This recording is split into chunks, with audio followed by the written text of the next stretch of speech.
Yeah, good evening, dear guests, dear colleagues, dear students. My name is Ulrike Vedder, and I would like to welcome you all. Thank you that you all made it through this icy rain here to the Humboldt University.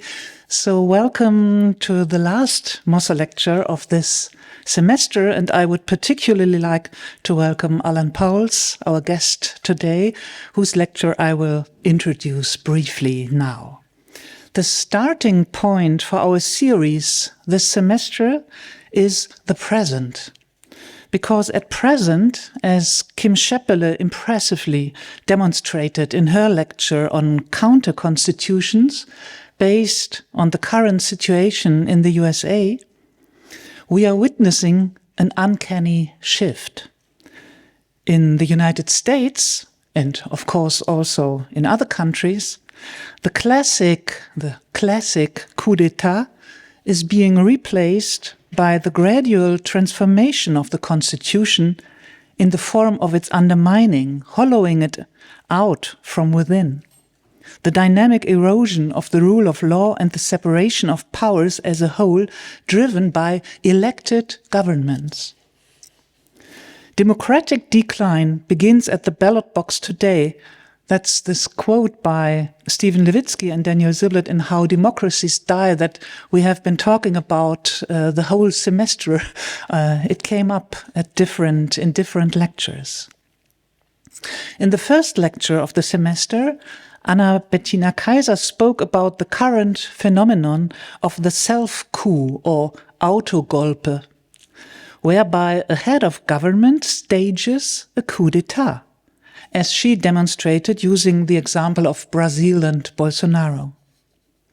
While Curzio Malaparte, who is repeatedly referred to, understood the term coup d'etat to mean a combination of at least two phenomena, so maintaining the appearance of legality and exercising military force, military violence. So while Curzio Malaparte understood it in this way, Anna Kaiser asked, to what extent violence and speed or suddenness, so this coup in the coup d'etat, are still necessary criteria today, given the now established script for a coup, which includes the elimination of the constitutional court, attacks on free media and the free press, and the intimidation of knowledge institutions like universities. Her plea, so Anna Kaiser's plea, which ran through all the lectures this semester, reveal autocratic legalism for what it is, unlawful behavior. Do not allow the mask of legality. So today's lecture focuses on the memory of a coup, the military coup, the Militärputsch in Argentina in 1976. At the same time, the lecture is about the question of how this past and the present intertwine. On the one hand, with regard to Argentina as a state, as a society, as a culture, and on the other hand, with regard to a contemporary witness of that time, and with him to a, at that time, young generation, that is confronted today with different forms of coup d'etat violence, or rather, votes for these forms today via democratic elections. So for this difficult, intricate topic, I would like to welcome Alan Pauls. He's a writer, a translator, a lecturer in literature and creative writing. He has been working in Buenos Aires at the NYU in Princeton. So he's born in Buenos Aires, and he came here in 2019 as a fellow of the DAAD Berlin Artists Program and has been living in Berlin ever since, where part of his family comes from. So his father and his grandmother fled in the year 1936 from Berlin to South America. He has published novels, screenplays, essays, translations. So I would like to mention one novel, El Pasado, from 2009, a novel that has been translated in different languages into German as Die Vergangenheit and made into a film by Héctor Babenco. And I would like to mention 3 novels that they build a, what is it in English? A trilogy? So I named the German titles because they are all 3 translated into German by Christian Hansen: Geschichte der Tränen, Geschichte der Haare, and Geschichte des Geldes. Essays include, for example, an entire book on Jorge Luis Borges, El Factor Borges, from 2004, and I would like to mention another publication, an annotated anthology, Cómo se escribe el diario intimo, with text by Roland Barthes, Catherine Mansfield, Robert Walser, Kafka, and many others. And his translations, so Alan Paul's translations into Spanish, include works, for example, by Susan Sontag, Elisabeth Rudinesco, and others. So we are very glad that we have you here, and please give your lecture.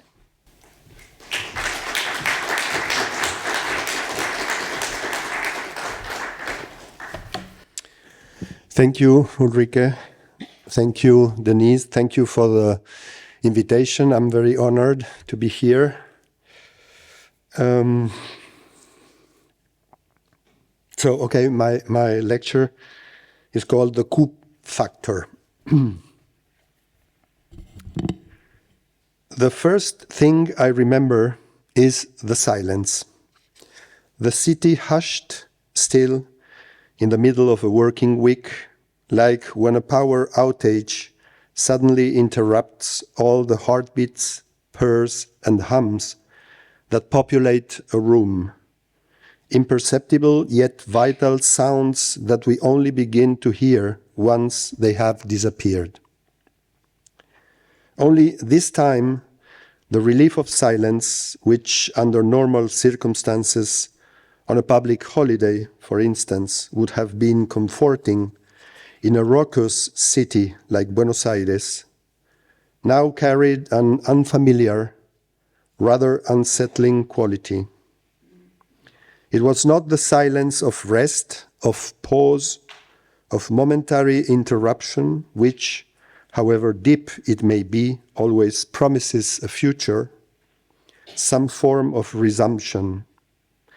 That morning, the morning of March 24th, 1976, the morning of the coup d'etat, there were no promises in the air, at least not in the silence in which we awoke. What there was instead was a feeling of oppression and latency, as if the city's habitual soundscape had been numbed, gagged by some external intervention, and now lay in wait somewhere, defensive, expectant. The coup, an eminently sonic event, both blow and cut at once, began in this way, with a kind of ambient anesthesia, by silencing the world. We knew that everything had changed, that the president had been arrested, that a military junta had just seized power. It is hard to imagine a more flagrant, more conspicuous transformation, and yet the first sign that betrayed it was stealthy and discreet, an absence. I was 16 years old. What could I have known at that age about what a coup d'etat was?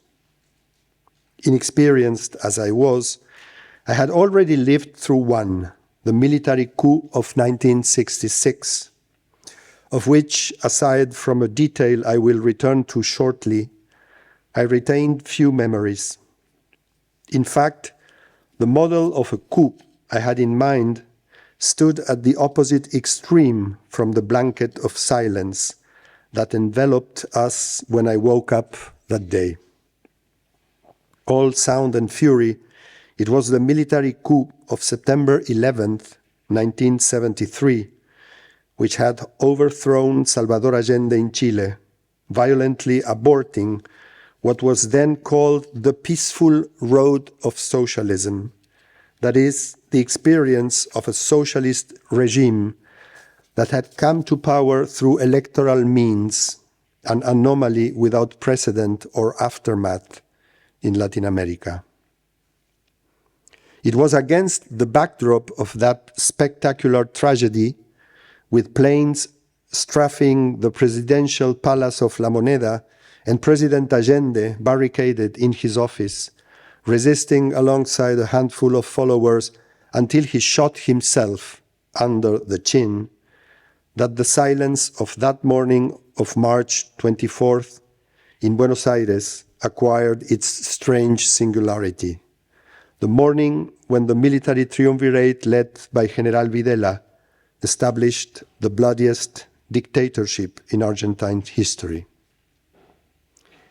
Unlike Chile, in Argentina there was little resistance to the coup d'etat. That resigned apathy, which in many cases amounted to open, even grateful acceptance, helps explain the ease, the lack of friction with which the sequence of the coup was able to unfold. Hence the sensation, one that reality would soon disprove, that the military intervention had amounted merely to switching off the city.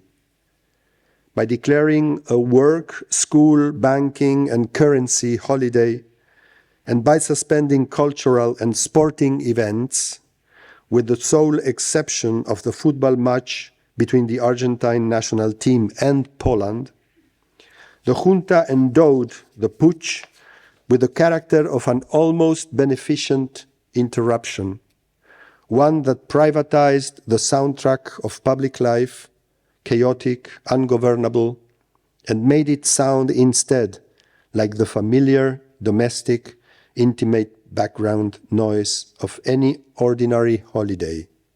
Dogs, late breakfasts, the voices of children staying home, songs and televisions on at 10 in the morning.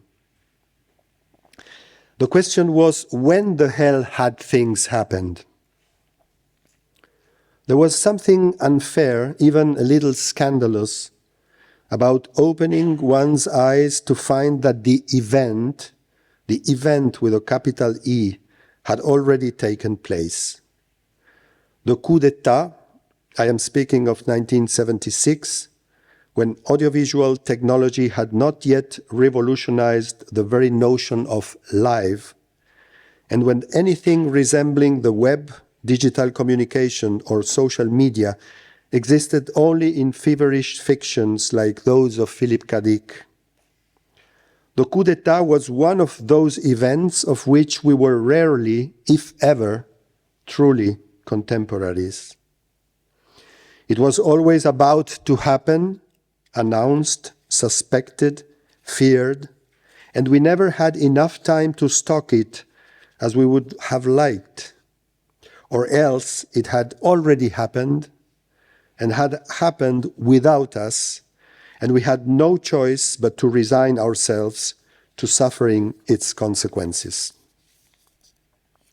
For instance, the pairs of rigid soldiers armed to the teeth that I saw a little later when I gathered the courage to go out in truth, with a single intention, a single terrified curiosity, to see what the city, my neighborhood, my street looked like under the coup.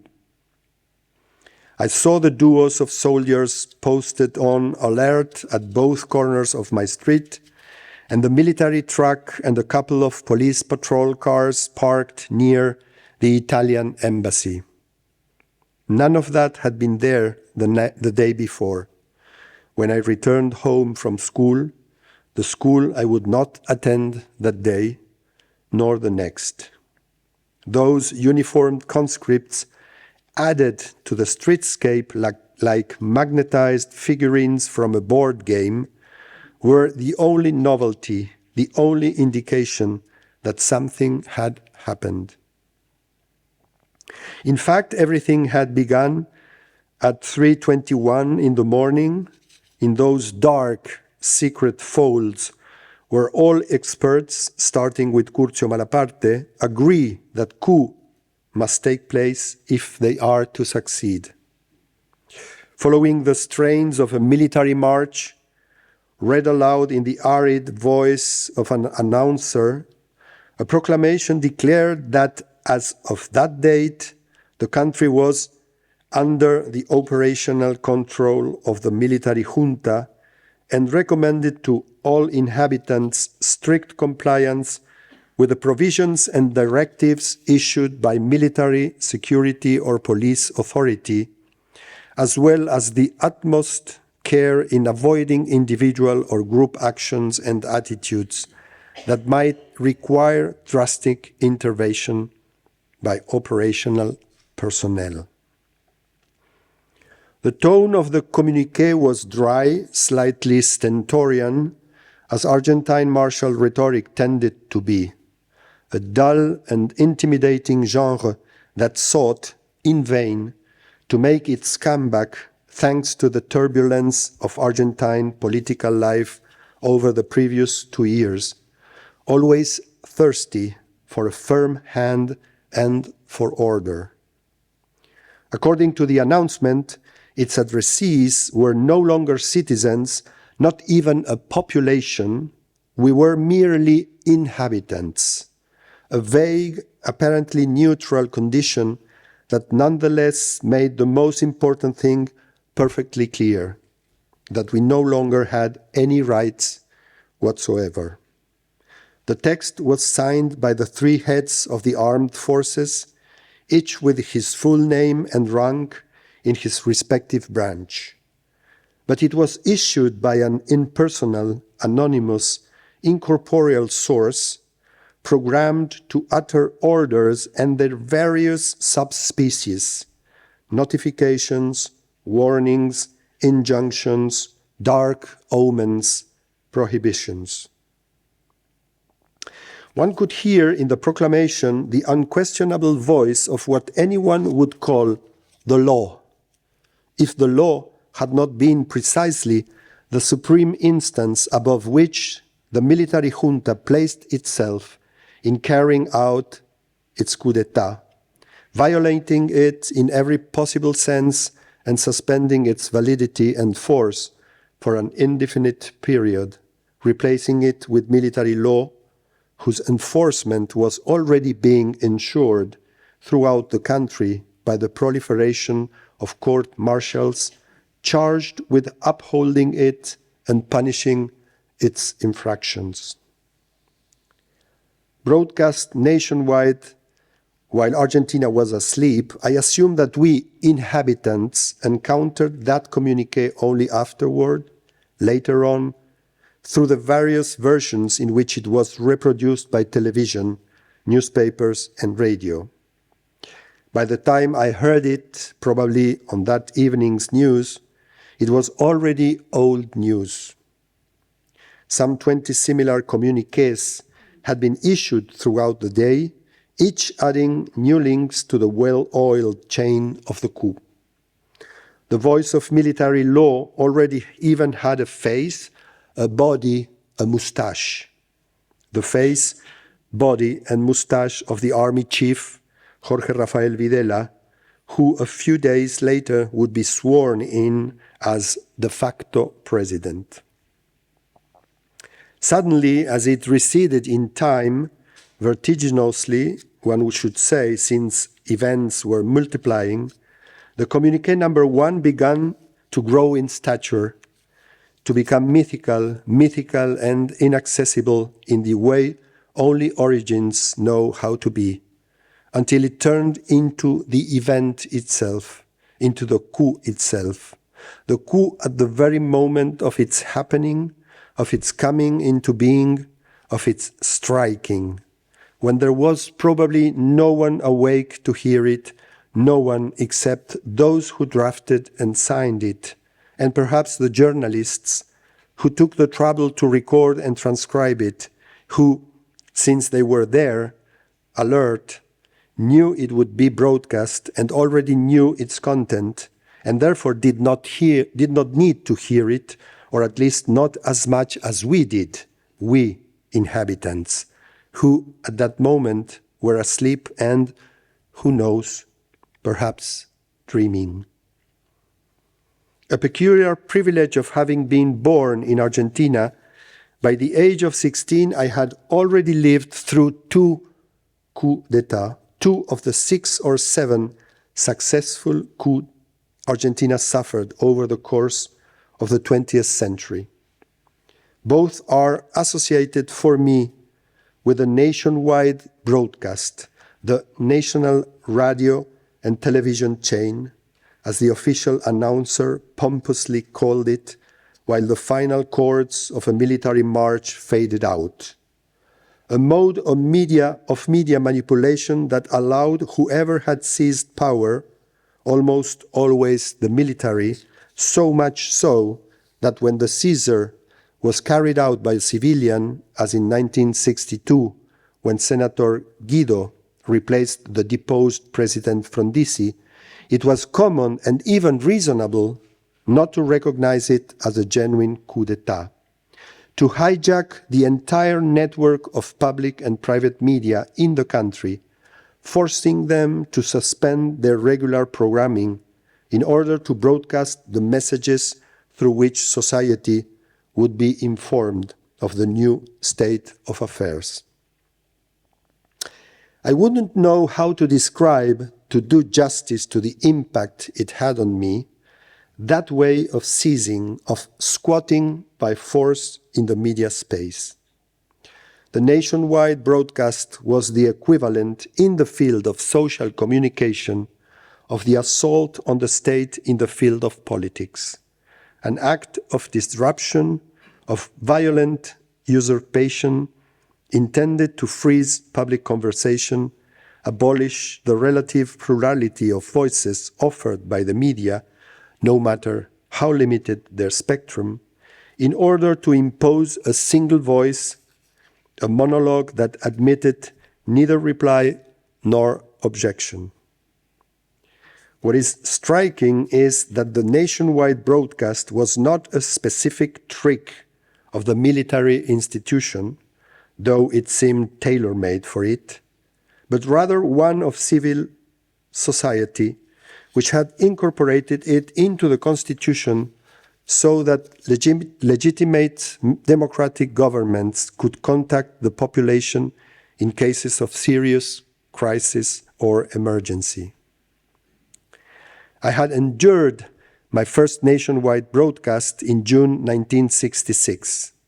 I was 7 years old when I watched, first with astonishment, then with unbridled fury, a certain uniformed puppet with a walrus mustache and conspicuous speech difficulties evict my favorite cartoon program from the black and white television screen and replace it with his own stupid figure stupidly seated behind a desk, with his monotonous phrasing, the hatchet blows of his martial intonation, and the interminable soporific announcement of the birth of a new regime he called the Argentine Revolution, a regime whose leadership he had assigned himself, as he said, in fulfillment of a historical duty, to cleanse the vices, weaknesses, and incompetence of the constitutional president he had just expelled from the seat of government. So thoroughly did the nationwide broadcast become synonymous with a coup d'etat that later on, every time the austere title card that preceded it appeared on television and the announcer introduced it, I would think, bang, another military coup, regardless of whether the person who spoke next was a civilian minister of economy uncomfortably warning us of some imminent financial cataclysm, or a legitimate president elected by popular vote lamenting a natural disaster or announcing a package of emergency measures.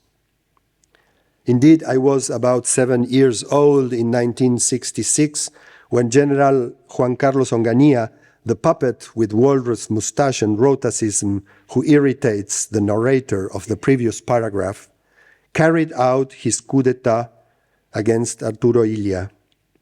At the time, like a good portion of my generation, I was more than fully immersed in the young, monochromatic, highly absorbing television culture of the era, and in a particular dialect of that culture, the sci-fi imaginary, and in a particular idiolect of that dialect, Cold War science fiction, with its contaminating spores, its armies of body snatchers, its Martians with Soviet accents, and its eternal ululation of ominous theremins, heralds of some imminent, devastating landing. Sooner or later, inevitably, those series would feature an exemplary scene. A typical middle-class family is sitting comfortably in their living room watching television when suddenly, de golpe, as one also says in Spanish, a strange malfunction interrupts the broadcast, grotesquely distorting the image on the screen for a few seconds before making appear the voice, the face, or the bare message of the alien in question, charged with informing the vast population of Earth of the changes that would henceforth affect the world as they were accustomed to know it. I do not think I exaggerate in saying that this scene and this disoriented glitch are the most faithful emblem of my worst childhood terrors. It is possible that I might have succumbed in a rather undignified way to the illusion of freedom promoted at that time by the development of television, with its diversity of channels and the power it delegated to the viewer, even before the invention of the remote control, to choose among them at will, freely. But the fact that an external, arbitrary, unconsulted force could suddenly seize control of the device and abolish the menu of options it offered, reducing it to a single one, the only one no one had chosen, unfolded over the course of the following hour or hour and a half, without pauses, without even the intervals that normal, unintervened television allowed itself for advertising, no matter how odious it might be, and for everyone, absolutely everyone in the population. That fact became, for me, the very emblem of the coup d'etat, the minor, domestic, even frivolous avatar of a type of state violence whose effects I would only fully grasp in all their chilling magnitude 10 years later, in March 1976, with the glitch produced by the military junta headed by Videla. Something of this childish logic, which, in order to tolerate a traumatic experience, translates it into the language of the mass culture genre to which it feels closest, reappears a quarter of a century later in a film that is fundamental for understanding the effect the 1976 coup d'etat had on its victims. In Los Rubios, the filmmaker Albertina Carri, whose two parents were disappeared by state terrorism, reconstructs the kidnapping of her family at the hands of the repressive forces through a stop-motion animated scene starring Playmobil figures, and the kidnapping takes the form of an extraterrestrial abduction, as science fiction conventions taught us to imagine it. A flying saucer hovering aloft, spinning in place, and a powerful beam of light pouring down vertically onto the earth, a kind of luminous elevator along which a pair of hapless earthlings ascends, incapable of any resistance, chosen by the invaders for who knows what monstrous experiments. In my childhood, the coup d'etat always comes from above, regardless of where it may have been hatched, regardless of which basements, tunnels, or sordid burrows, the plans, the uprisings, the coordinated deployments that will lead to its consummation were devised in. It comes from the air, from the sky, like the airplanes that in 1955 bombed the Plaza de Mayo and paved the way for the overthrow of Juan Domingo Perón, an explosive putsch, anything but silent, which historians agree was crucial to the unstable, accident-prone, at times Shakespearean course of contemporary Argentine politics. At least until the end of the 20th century, progressive and non-progressive Argentines alike tended to agree on a single shared conviction: the certainty that coup d'etat constitute a kind of master key for understanding Argentina, especially the enigmatic, astonishing decline of a country that once seemed to have everything going for it, everything apparently to fare much better. The former, the progressives, subscribed to the thesis that the country's afflictions had begun with a coup, the 1955 overthrow of Perón, according to Peronist progressivism, the 1930 coup by General Uriburu against Hipólito Yrigoyen, the first military attack on a constitutional president, according to a more general, less partisan progressivism. The latter, the non-progressives, for their part, subscribed to the thesis that the country suffered the ills it did because the coup had not been sufficiently drastic, radical, or effective, or because they had been unable or unwilling to perpetuate themselves in some form of sustainable institutional continuity, long-term policies, pacts, or more or less consensual regimes, somewhat along Chilean lines, in keeping with the political, economic, and ideological imperatives to which the military coup had responded. The coup d'etat is the cursed gene that any Argentine born after 1955 carries in their civic DNA. A mixture of karma and dark pop pride, so distinctive that at some point, I do not know whether out of democratic euphoria or dictatorial depression, we even devised a mnemonic subterfuge to recite them in order without making mistakes, a bit like French school children learning prepositions and conjunctions. It was simple. One had to remember either the first coup or the last, that of 1930 or that of 1976, and from there add or subtract. 1930 plus 13 was 1943, 1943 plus 12 was 1955, 1955 plus 11 was 1966, 1966 plus 10 was 1976. This perhaps explains, to a large extent, the insecure, tremulous, even hopeless nature of Argentine democratic convictions, insofar as the coup is always the threat that sets a limit to its aspirations, even the most modest ones. If the idea of democracy is a relatively late arrival in Argentine political culture, it is not only because until the 1976 coup, it had lived eclipsed by another idea, more epic, more romantic, more spectacular, the idea of revolution.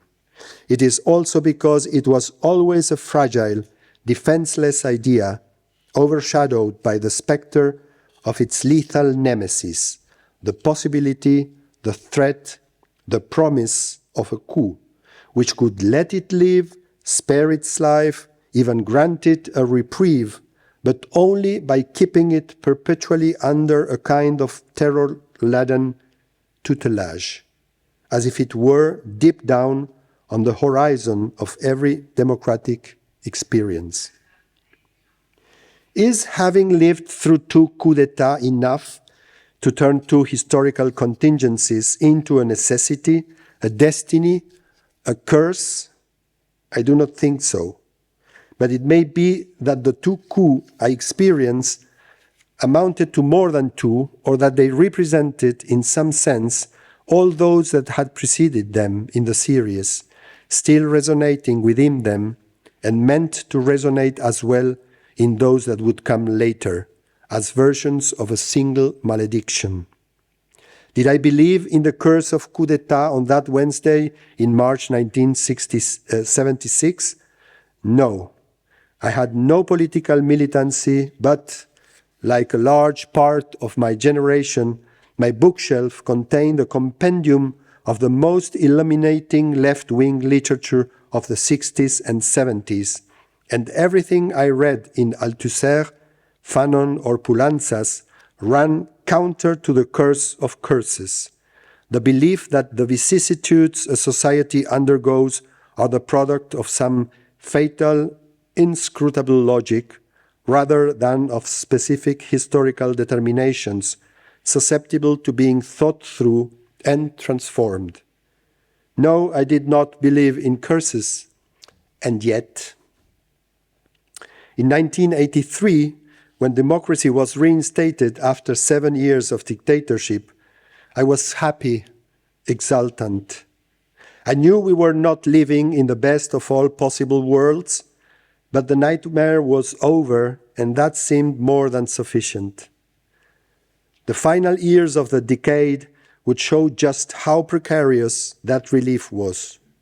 Between 1987 and 1990, there were 4 military uprisings.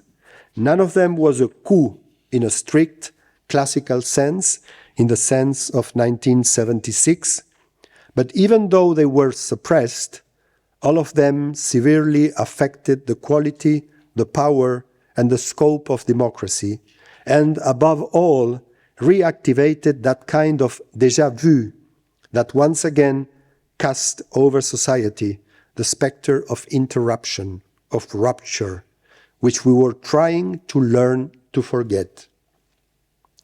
A child of the 20th century, of the spasmodic Argentina of the 20th century, I doubt that I will ever be able to forget it. However auspicious 40 uninterrupted years of democracy may appear when measured against the not-so-distant past, they will not dislodge from my historical sensibility the one force of which I cannot doubt when thinking about Argentina: discontinuity. Everything has an expiration date, everything is condemned to lapse, democracy first and foremost.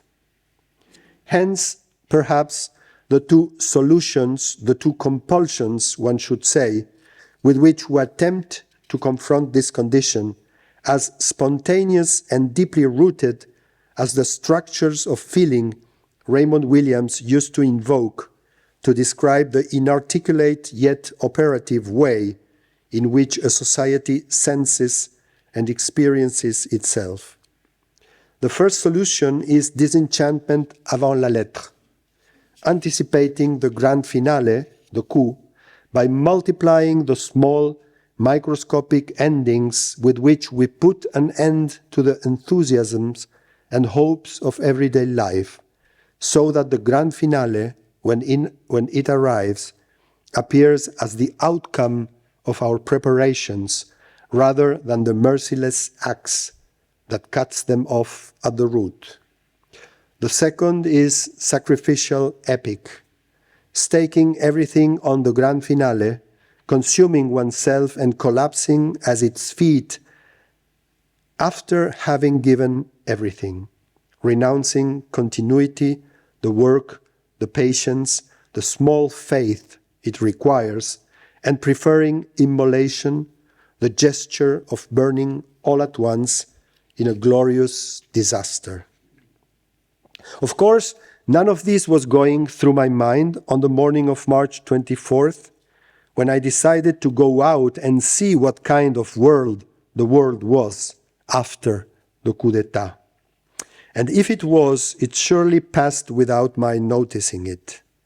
I was thinking about more practical, more immediate things, the kind of things that make it possible, even under a coup, that apotheosis of rupture, that disease of time, for life to go on with the stubborn indifference with which it often ignores the shocks that make it tremble. I am referring to life outside, in the street, among other people, which was the stage where the coup made its effects felt most visibly and directly. I remember that I walked a great deal, alone, because for the new regime, more than two people together in the street already constituted a group, a potential demonstration, a guerrilla cell, that I never went out carrying address books or notebooks with phone numbers, two delicacies that made the mouths of the security forces water, and never without some form of identification on me, because roadblocks of cars and of people were frequent, and being without documents was even more suspicious than having long hair, wearing a beard, or carrying a book in one's bag.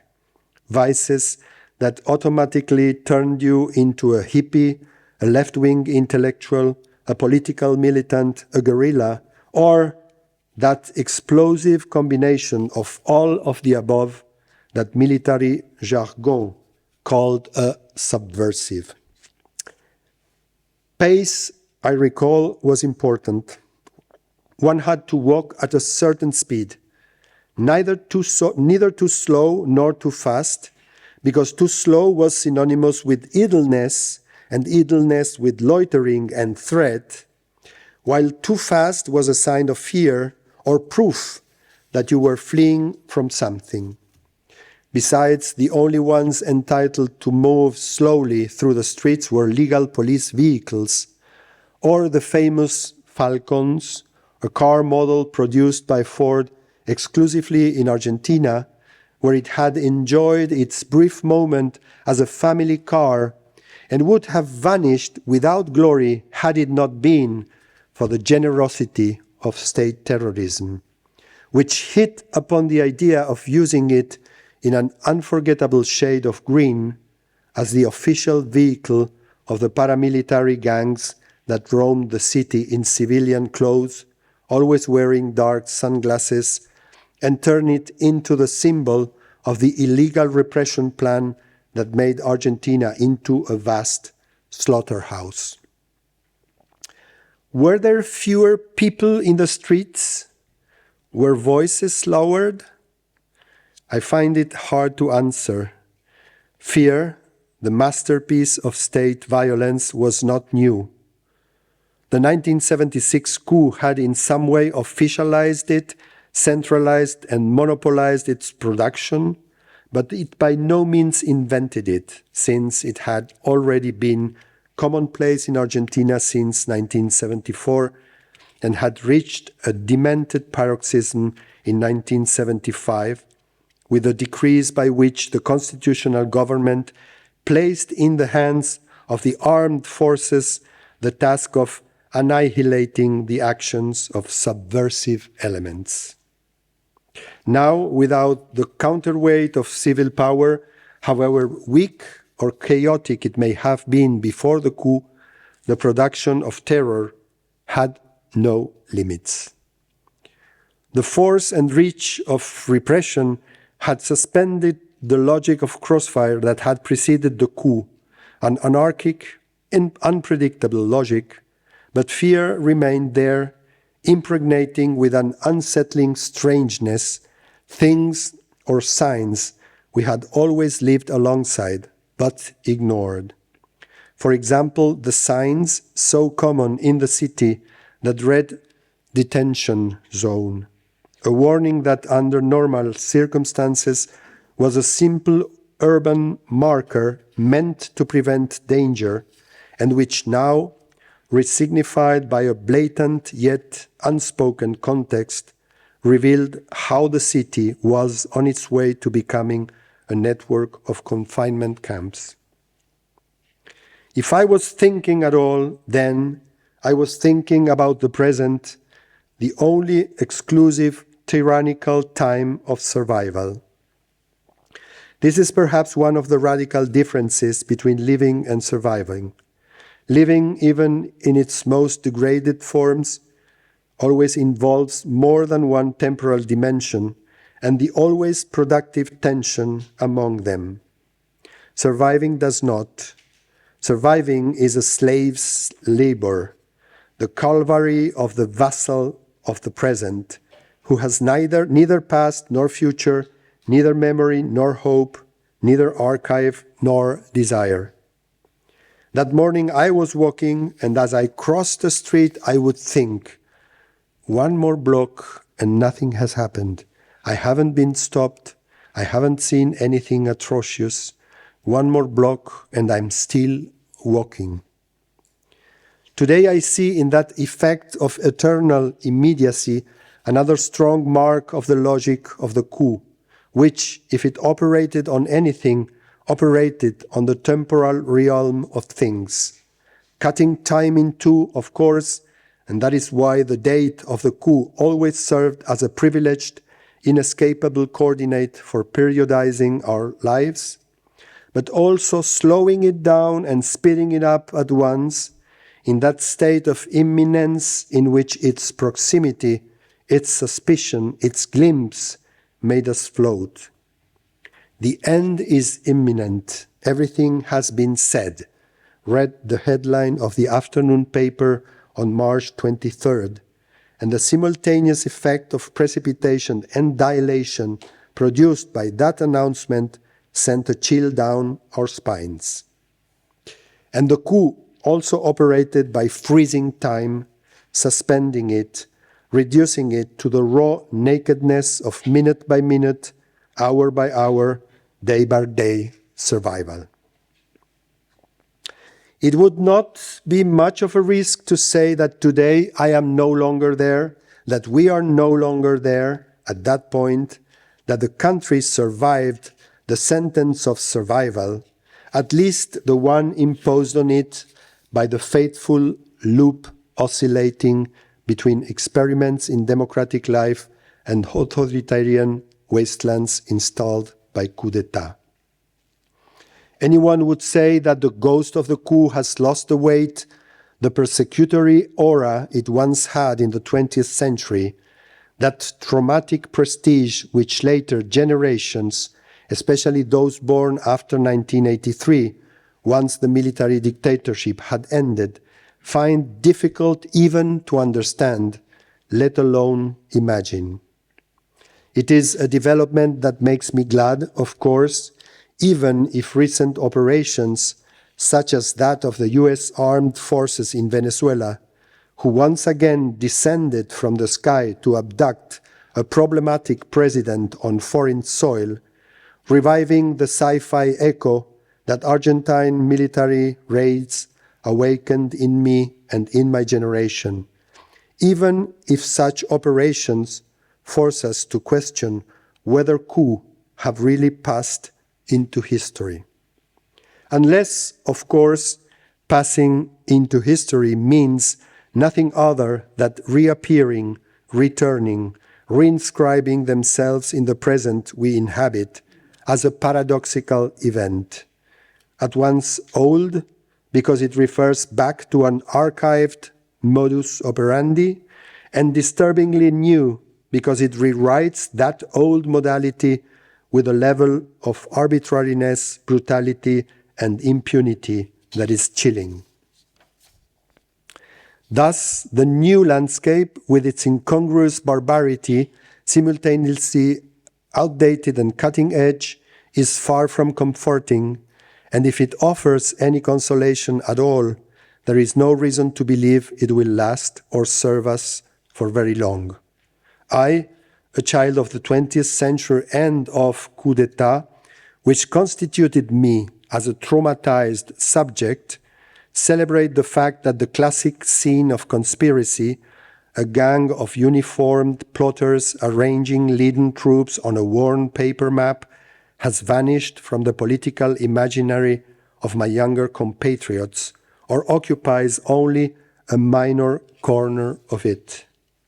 But when I think of stars of this new landscape, such as Javier Milei, constitutional president of Argentina, that is, when I think that today many of my compatriots, young and not so young, use their right to vote to bring to power ideas, policies, values, and forms of violence extraordinarily similar to those that 50 years ago a gang of uniformed conspirators plotted to impose by force of arms, then, yes, a chill runs down my spine, and I begin to think that perhaps the culture of the coup is far from a corpse, that perhaps it has merely metamorphosed, or that it has simply found its most accomplished and perfect form, the form it could only take once we had digested it, internalized it, incorporated it as the most intimate thing we can recognize in ourselves, the form of our desire. Can we expect anything from the après-coup? I would like to say yes, in part to renew the illusion of historical progress, no matter how naive that may sound, in part to avoid falling into the worst of temptations, the most expedient and deceptive of alibis, which is nostalgia. If the après-coup inaugurates an era of neo-coup chosen by popular vote and military abduction operations like the one that deposed Nicolás Maduro, I would not be surprised if, before long, the old classical coup became objects of longing, idealized in some way as clean interventions without murky aftermaths or ambiguities, and above all, as external, that is, carried out independently of, behind the backs of, or against the desires of a large part of civil society. With the classic coup, we more or less knew the most important thing, where the executioners were and where the victims were. What do we know now when we desire and choose what 50 years ago annihilated us? Thank you very much.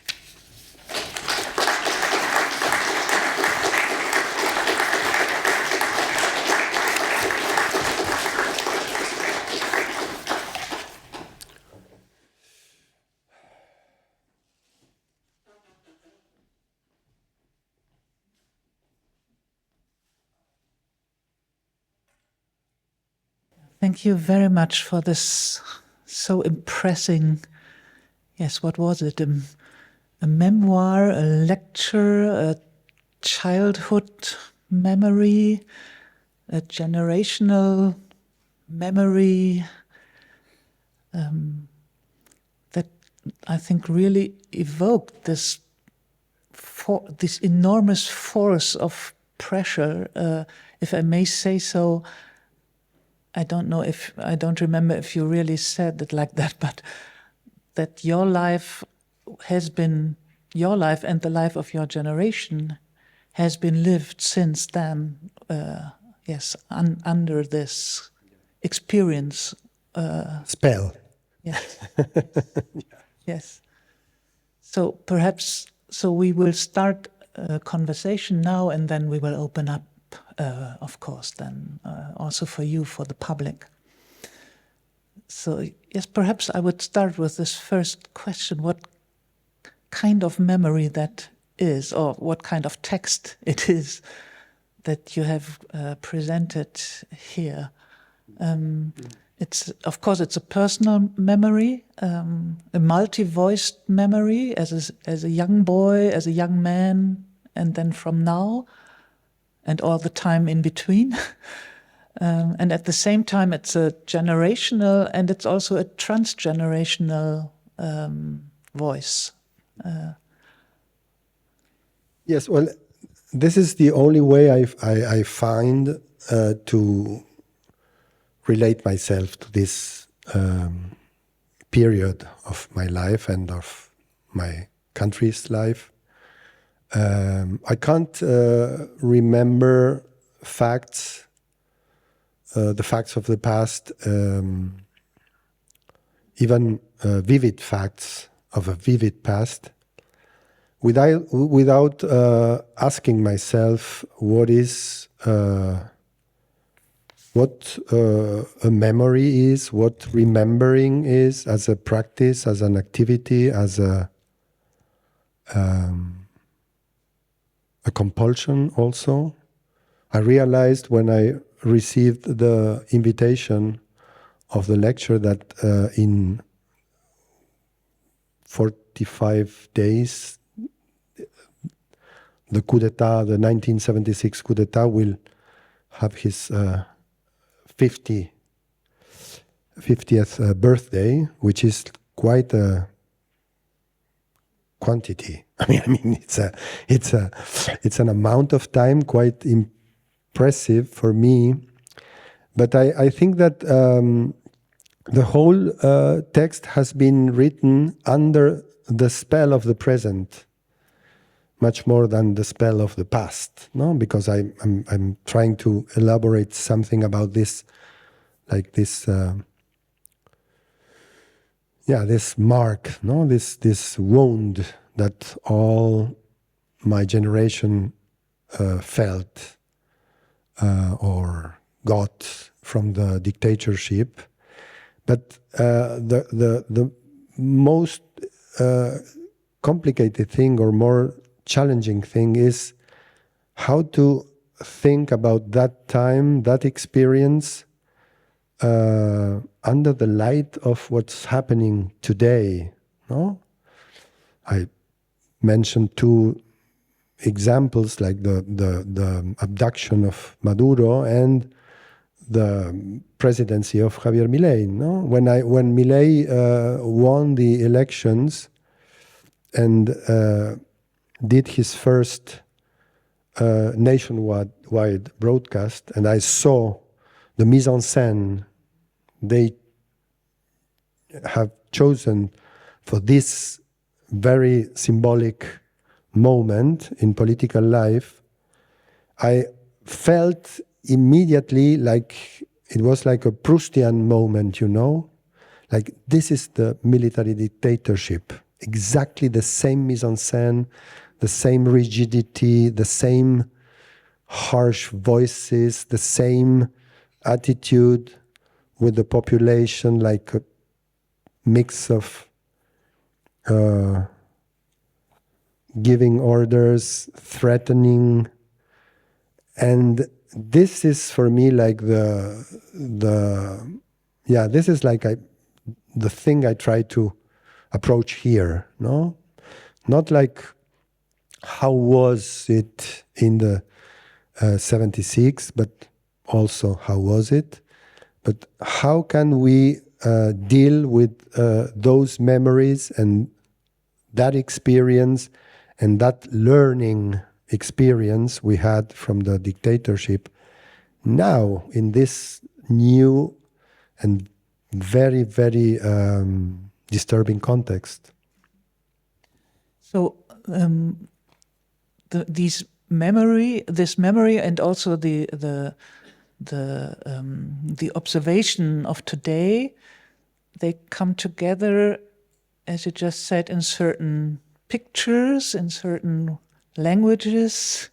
You said during your lecture that the coup is a sonic event, so certain sounds also, or silences. And nevertheless, what you also put an accent on the media history. So all so different circumstances, of course, also different circumstances in terms of politics, society, economy, and so on. But also in media, that the immediate social media, digital simultaneity, and so on, of course, forces other strategies of a coup d'etat Yeah. than the elder media, television, broadcast, newspaper that you mentioned. Yeah, of course. That's a very interesting point. Well, the media, because when I recall that my Proustian moment, seeing the mise en scène of Millet and Millet's cabinet on TV, on nationwide broadcasting, of course, only someone like me, totally outdated, like an old, a son of a child of 20th century and of the coup d'etat, the tradition of coup d'etat, could like notice this kind of thing. Because, of course, young people were immediately like checking Millet's interventions on social media. So, but for me, it was really interesting that like I knew that Millet was really strong in social media, and the ultra right was really strong in social media. But I had to see and to check the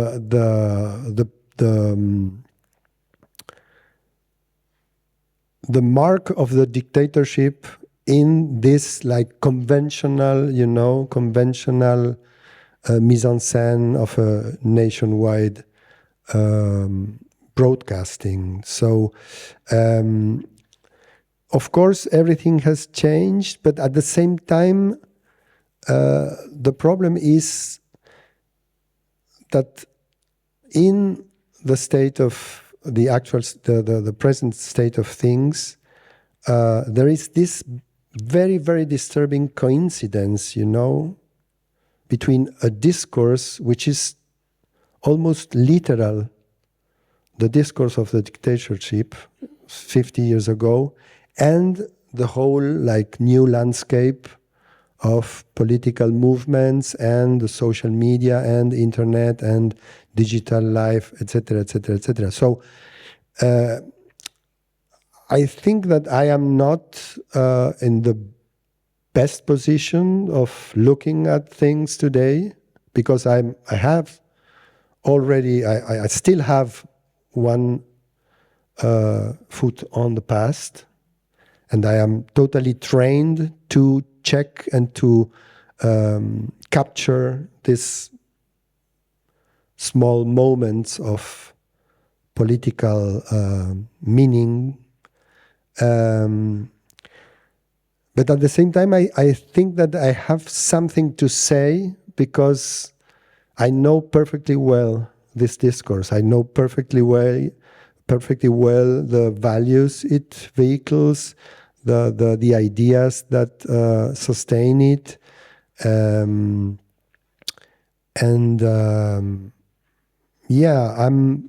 still, well, it's a very bizarre position. So when I was writing the paper, I went through like small crisis, like saying, but this is, how old is the guy who's writing this, the narrator of the last paragraph, no? How old is he? Is this recalling exercise, has this recalling exercise any meaning today? I don't know. Maybe in this context it has a meaning, but maybe when I think about myself saying this kind of things or writing this kind of things for an audience of young people, like very familiar with social media, and I don't know. I am not a reliable subject, I think. It's a very complicated thing to write, being conscious of that non-reliable position. But I still have to do something before retiring myself. I was just thinking of the German author W.G. Sebald in his writing on Second World War bombing and so on, he said, 50 Jahre sind ja gar nicht so viel. So 50 years are not so much. It's not a long time. And at the same time, it is, of course, it is a long, it is a long time. Yeah, well, this is the paradox of the present times, I think. No, it's 50 years of the 1976 coup. It's a lot of time. And at the same time, it's like it was yesterday, you know? In a time calculation of trauma, of course, it's nothing then, yeah. I would like to come to another point that also struck me very much, this question of survival that you mentioned. And I think there were 2 or even more points about that. So one thing, and that is also present knowledge, I think. You can see it in the US now, in Minneapolis and elsewhere. This survival strategy of how to move through a city. So do not take your address book with you, always have your ID with you. Do not walk too fast, not too slow, and so on. I think this is really a survival mode or strategy still present.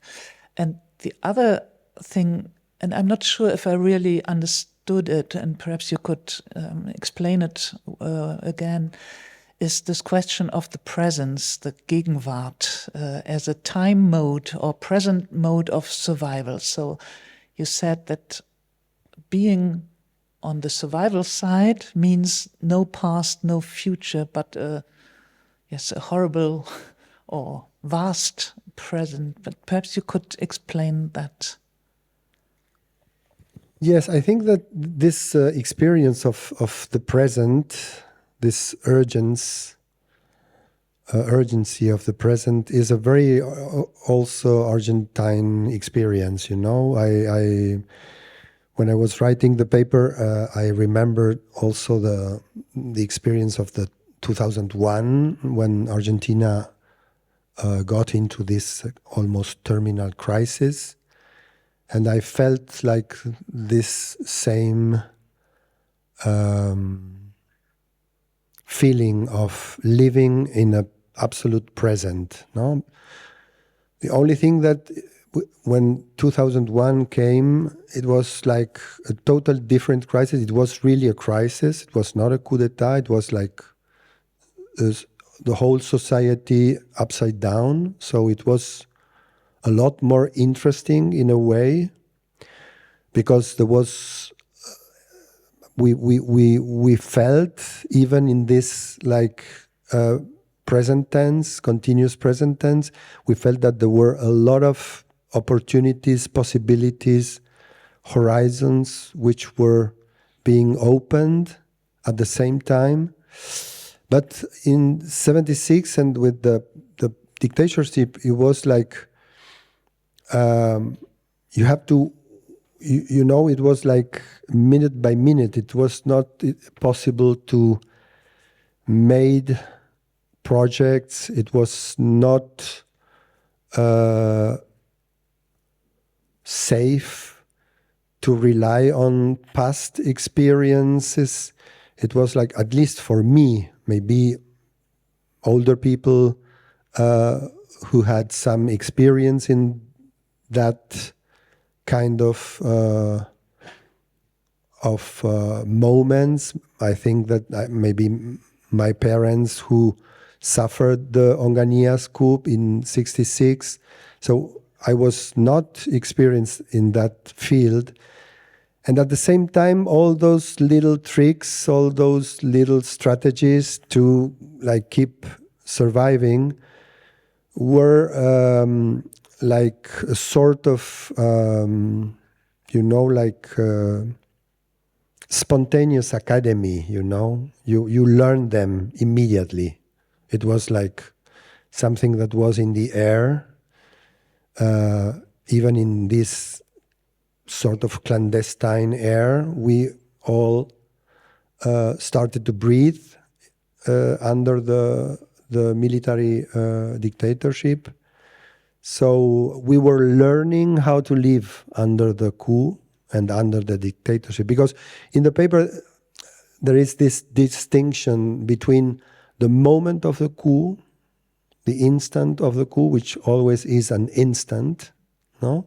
Even if it's like a mythological thing, but you have this feeling that you are living now, right now, something that will break the present in two halves. And then there is the feeling or the experience of living under a dictatorship. And then the temporal experience starts to change, no, a little bit. And you can build some like small projects or, for instance, there is a very interesting cultural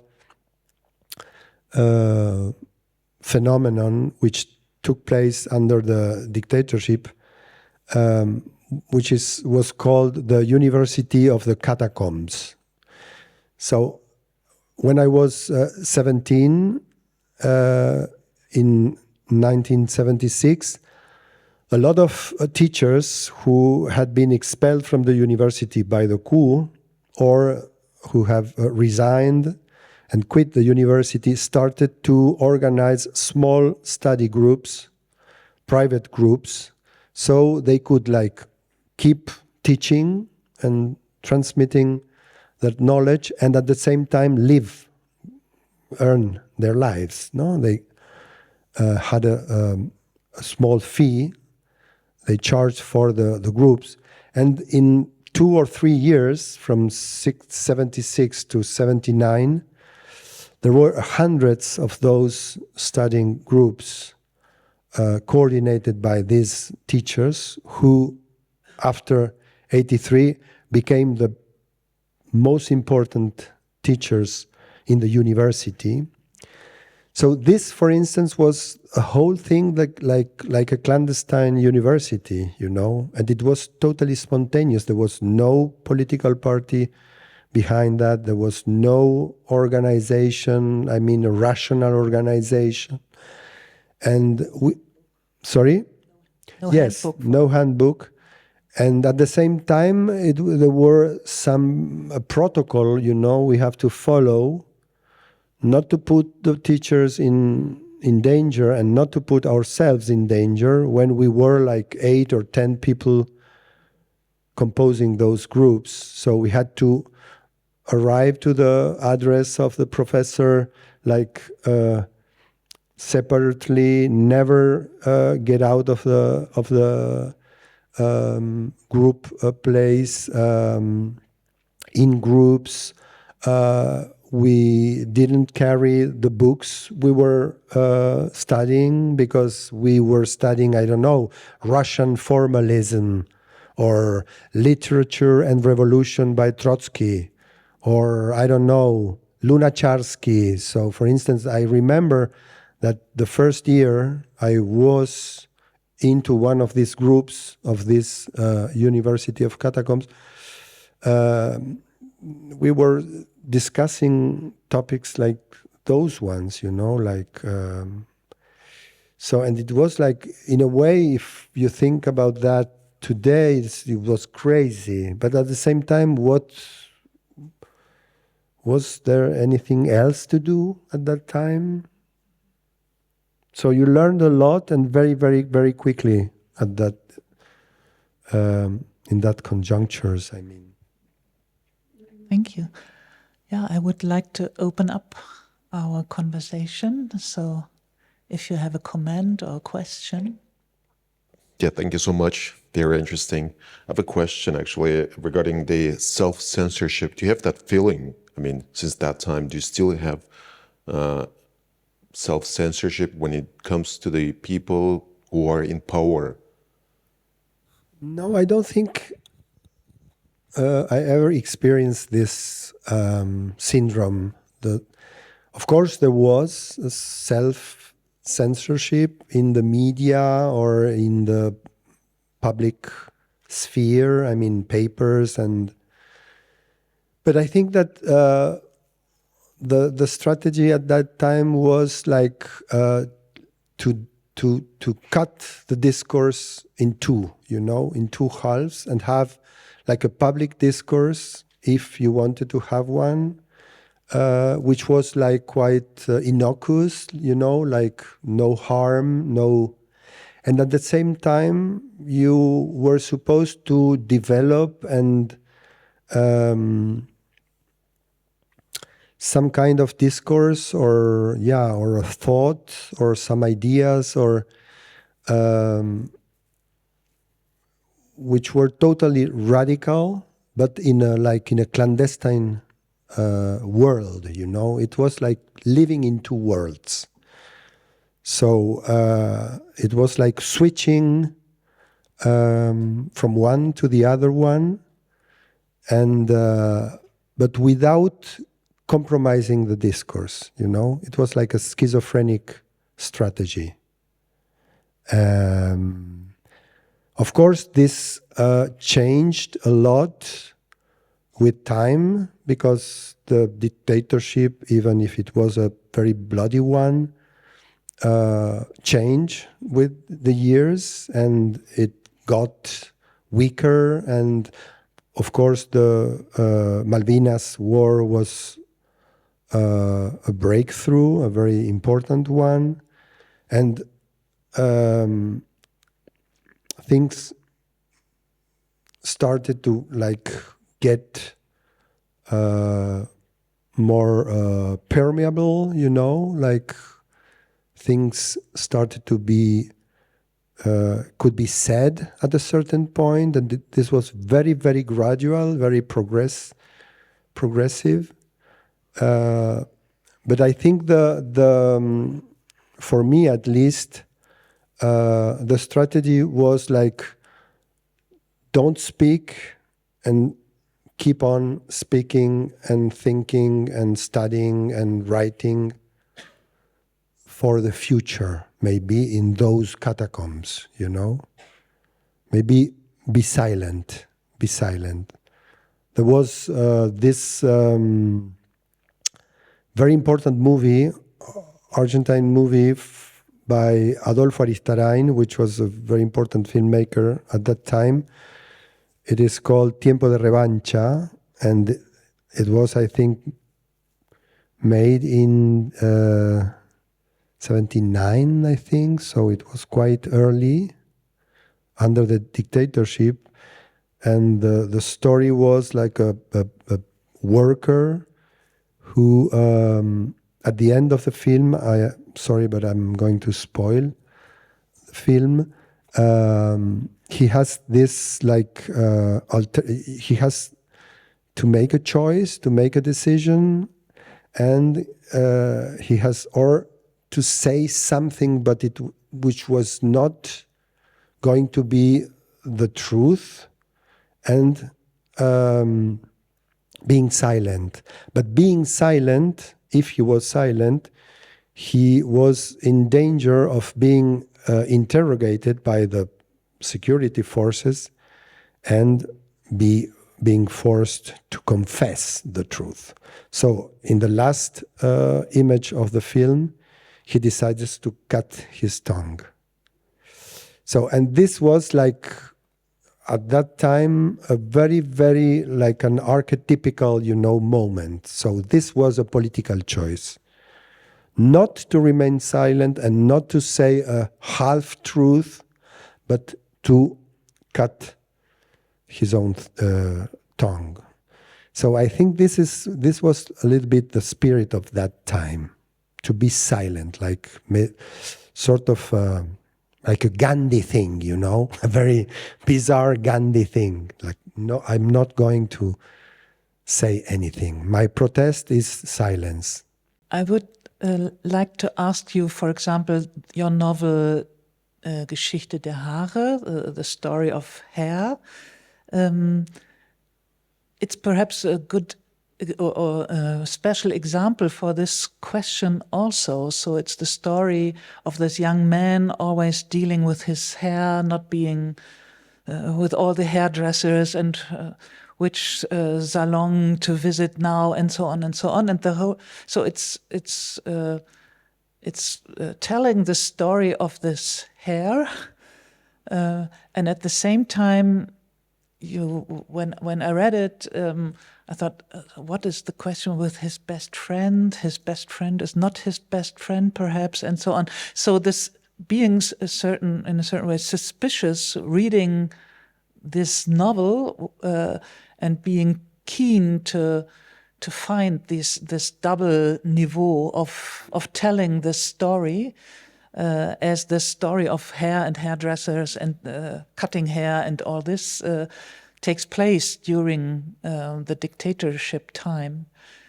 So it is telling a story while telling it not, or not telling the story. So it's, of course, it also has a tradition in literature. So this unreliability of literary narration. Yeah, well, this is the middle piece of a trilogy, which like approaches the 70s in Argentina, and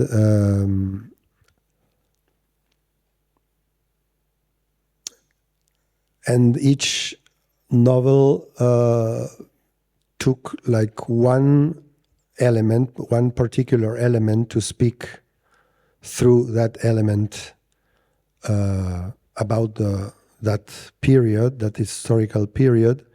And the first volume was the tears, like crying. The second one was hair, and the third one was money. But the three elements, tears, hair, and money, are taken in the novels as like, social and historical fossils, And for instance, in the hair story, the novel tells a story that starts a little bit earlier, before the coup d'etat, because hair was a very important political sign in the 70s, in the revolutionary 70s in Argentina, from 1970 to 1975, 76, which is the revolutionary half of the decade. And hair, which seems to be a very frivolous element, like, oh, you're writing about hair, oh, okay. But for me, there is a whole like sociology of hair in the novel, very like intertwined with the narration and the adventures of the protagonist and all that, the more Romanesque level of the book. But there is, I wanted to like work with the novel as a stage where all these like perceptions of the hair as a political sign could be displayed, and the hair is effectively, indeed, I thought at that time when I was writing the book that it was interesting to approach this decade, the 70s, which is, of course, the most overwritten of all the decades in Argentina, that it was interesting to think about like getting into the decade through this kind of minor elements, tears, which is the whole culture of victim in the 70s, and hair, which is this like, how does a revolutionary have to look like? What's this kind, the hero of the novel is desperately trying to get a afro hair, because he perfectly knows that the revolutionary hair is the afro hair, it's the Black Panther's hair, it's the Angela Davis hair, and even it's the hair that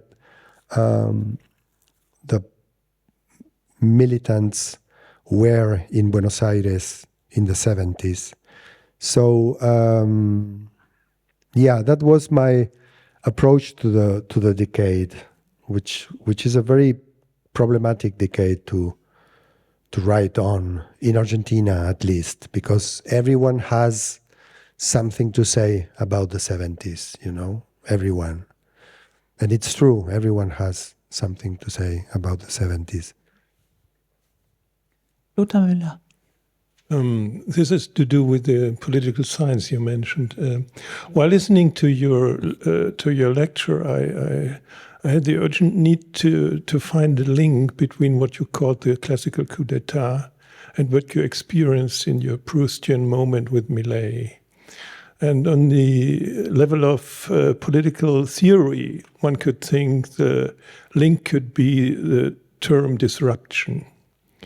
Because in both experiences, you have this element of disruption seen from the political point of view, but even from everyday life.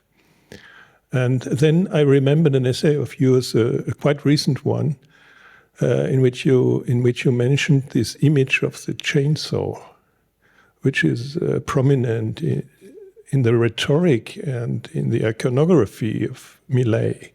And this is a very German question now, because I started thinking, what does an image like this chainsaw mean? Because of it's obvious that there is a horror film background in this instrument. And seen from a German perspective, there is at the same time the do-it-yourself movement, for example. Sorry? We in Germany had public aids and something like that, promoting the do-it-yourself movement with not exactly these type of instrument, but similar ones. So in Millet, what is the tension between this catastrophic side of this political sign, which leads to the field of horror film, and on the other hand, this promising of I do my work, which is another register of political speech and rhetoric. Yeah, well, it's a quite interesting point, you know, the chainsaw in Millet's rhetoric and aesthetic, if we can call that an aesthetic dimension, but I think it is one. And the most important thing for me, or the most disturbing thing, is how this kind of discourse, like of this guy with this chainsaw, could like be efficient in the communication with the voters, you know, because if you took it like before, like in abstract, no, out of context, and you think, okay, this guy is going to participate in these elections, and his discourse is this sign, no, this logo, the chainsaw, and he's saying, the thing he's saying to the population is, I will work with this instrument on you, and this is the reason you have to vote for me. This is a very, very difficult thing to believe, and of course a very, very, very difficult thing to interpret as, okay, this guy, maybe he's going to win. And he won. And I mean, this is, I don't know, maybe this is a phenomenon that takes place in a sort of psychopolitical realm. It's not politics, it's not psychology, it's a mix of both things, psychopolitical. But I think that in a way, the thing of the chainsaw and this like threatening discourse Millet had during the campaign worked in the Argentinian context of the recent years as a moment of truth. I think what people voting for Milei, was they were voting for some kind of truth they perceived in Milei's discourse, which, against the background of what had been the previous years, political years in Argentina, the pandemics, the disaster of the last progressive government, Alberto Fernandez, etc. I think this truth, even if it was totally bloody and sadistic, and it was like something that was oriented against the voters, this was the proof that it was the truth. Since this guy is going to cut my body in two with this chainsaw, he's saying the truth. It's evident that he's saying the truth. And they voted this demented truth. But the phenomenon, the psychopolitical phenomenon was, this guy is telling the truth. I don't know if the truth is what I want for me, for my country, for my people, but we have to have some kind of truth, some dose of truth. And I think that, of course, the chainsaw was also a pop sign, no?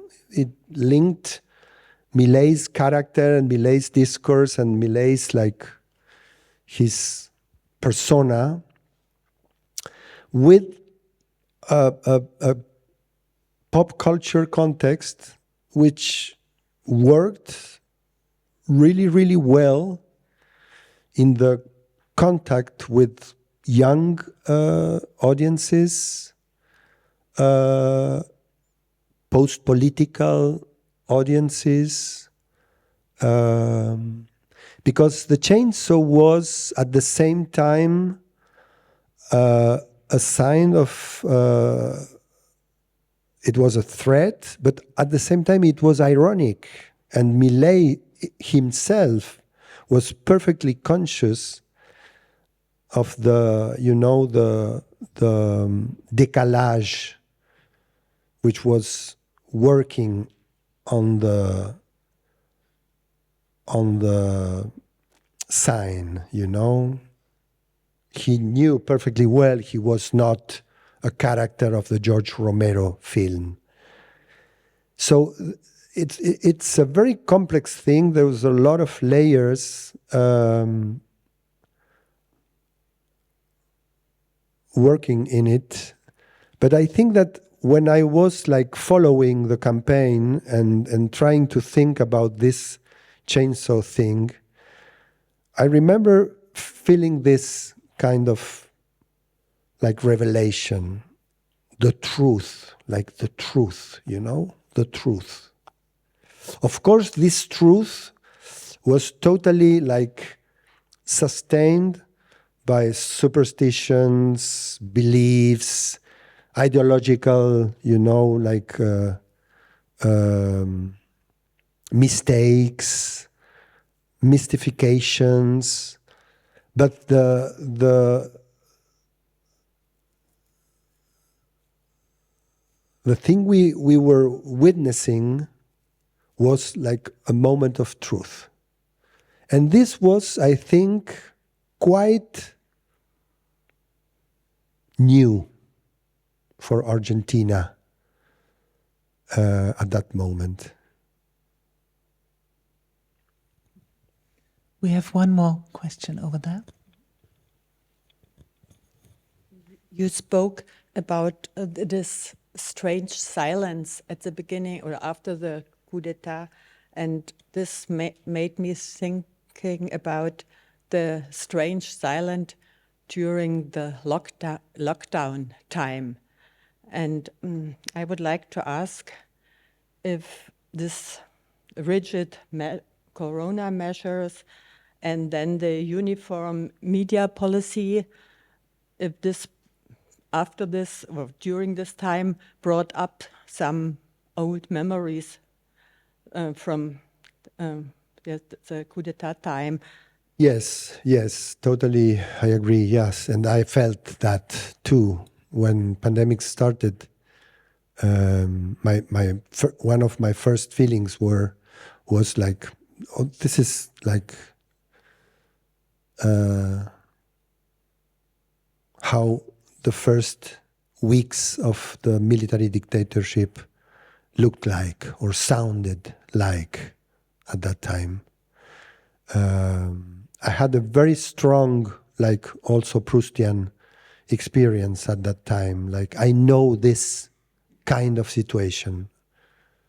I said to myself in April 2020, no? Because I recognize this kind of signs or this lack of signs.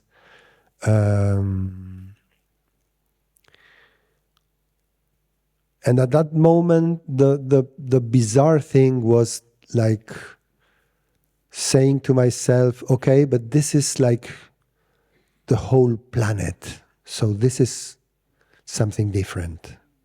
We are in a very different situation. But yes, I felt that kind of similarity, that this disturbing similarity between pandemics and it was also because this is also, I felt with the pandemics this sci-fi experience a little bit, no? Because the sci-fi experience I wrote about in the lecture, no? This like interference, like something that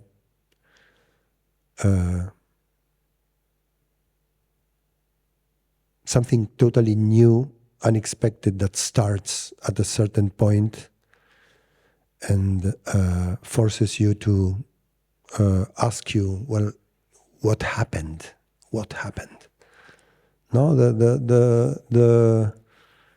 it's a very banal question, like a trivial question, what happened? But I think that we are not, it's a question we are not, we don't ask ourselves that often. I think it's a very, very disturbing question when you ask yourself, but what happened? What really happened? And it's a very disturbing question when it applies to a society, and it's a very, very disturbing question when it applies to a planet. So, yeah, thank you for this very interesting talk. You were speaking about the disenchantment of everyday life. The average people are feeling, and you connected it with the desire for disruption and for desire for the truth. And do you think that democracy and the maybe the process of becoming a modern world with bureaucracy, rules and regulations and all this stuff that gives us a kind of secure world, that this central desire of building democracies and having a republic could not satisfy the desire for disruption. So that this seems for me a cardinal contradiction. yeah, well, I think this is the question, I mean, for now and for the immediate future. I think we have to do something with disruption. I think we have to do something that doesn't reduce itself to deny disruption, the desire of disruption, and we have to do something that must be something that is not like considering disruption as something completely crazy that other people feel the desire to do, or crazy people, or irrational people. I mean, when Freud elaborated on the malaise, this discomfort, I think he was thinking about that. I mean, you have to do something means you must not hide it. You must not criminalize it. You must not censor it, and you have to like recognize that this is a part of you, of us, a part of us. So I think this is like can be it can be worked on, it can be transformed, it can be elaborated, but yes, I think that the problem is like the denial. The denial. Denial is like the worst of solutions. And I think also that, and that's the most complicated part of the work to be done, is like, of course, we don't have to give up, no? Before the disruption, we are not less than the disruptive people, but we have to like reconcile ourselves with some things, with certain things, like slowness, like patience, like time, which for some reason, and there must be, of course, political, cultural, historical, ideological reasons, are like they were like put on the side of boredom, frustration,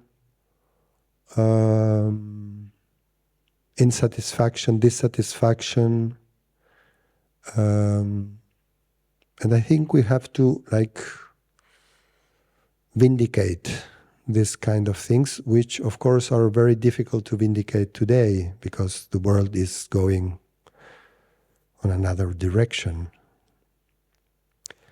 But yeah, it's a little bit scary. We have one last question, Amrit Lüte. Yeah, thank you. I was touched when you, I was touched by the whole lecture, but I found it very interesting when you described that under the situation of the coup, it was clear who was the oppressor and who was the victim.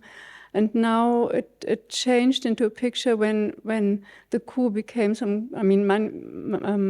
metamorphosed into some kind of desire almost. And so I wonder, I personally understand the chainsaw as a symbol also for disruption, but disruption of what?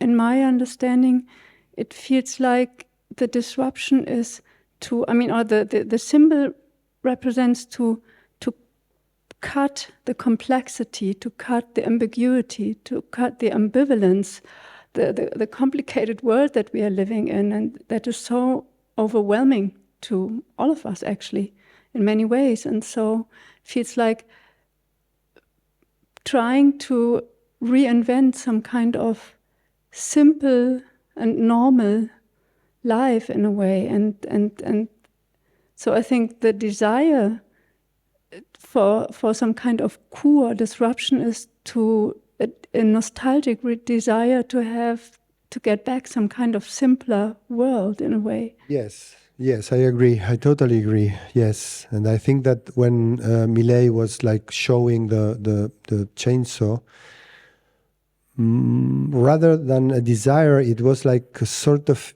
instinct. What he was like showing as a model of desire, like mistaking desire, instinct by desire. But I think that the simpler thing was this kind of instinctive desire. Now I will do whatever I want. This kind of even childish concept of desire, but this had a certain strength at the same time, because instinct is, if you show instinct, it's like kind of, you are showing a sort of performance of strength. And I think this is also this is the sign that resonates a lot in a depressed audience, like here is something that he tells the truth and he shows this truth in an instinctive way. And of course, this is simple, very simple, and desire is, of course, a little bit more complex than that. But at the same time, I think that Millet connected with this vindication of instinct, of this like predator instinct, with the state. The state was his flesh, the flesh he wanted to kill or to cut with a chainsaw. With this vindication of instinct, he connected in a way with a certain place that desire occupies in contemporary society, we have to desire this like obligation of desire as an obligation. And I remember when I thought about that in Millet, this instinctivity, a discussion between Foucault and Deleuze in the 80s, I think, where they discussed pleasure against desire. And Foucault was saying to Deleuze, maybe your mistake, or the point where I can't agree completely with you, is that when you are vindicating the desire as a force, as a strength, as a flux, maybe you are like vindicating something that capitalism needs now more than ever, which is this, straight way to get to things. And Foucault said, now I'm thinking more about pleasure, like some kind of two words that belong or seem to belong to the same world.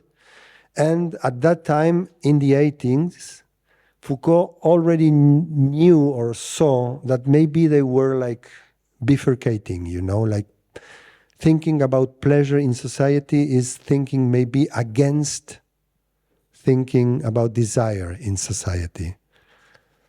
I don't know if this is like how we should think about these things now, but this small conversation between Deleuze and Foucault, always I keep that in mind when I think about this kind of problems, Yeah, I was thinking exactly what Alan said now. It makes me think about the immediacy of the internet principle, which is going to get things immediately. It has to do with this desire. The project of the internet, of the people who invented this thing, like in the 70s with the video games, etc. This libertarian thing from where this guy Millet seems to come from is this abolition of intermediaries, abolition of professors, abolition of sellers, abolition of intermediaries, and I wonder if this chainsaw symbol is not like I want to get the thing immediately without a Congress, without democracy in a way, without a check and balances. Yeah. Of course. Yeah. Totally agree. Of course, like direct participation or like the idea of connection, of contacting. So I think connection, contacting, immediacy have replaced relationship, like, because relationship implies like mediation, things between us which can be useful to get into relation and also can be used to take some distance. And yes, I think this world of relation and mediation and intermediacy is a totally unbearable world for this kind of thinking, the libertarian thinking or the digital thinking. I think it's but the problem is that they're winning. They're winning the game.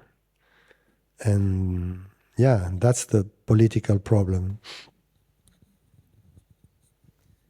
We have 2 more cinema evenings with the Zeughaus Kino. On the 13th of February, we will have Women Without Men by the Iranian artist Shirin Neshat on the coup d'etat in Iran, 1953.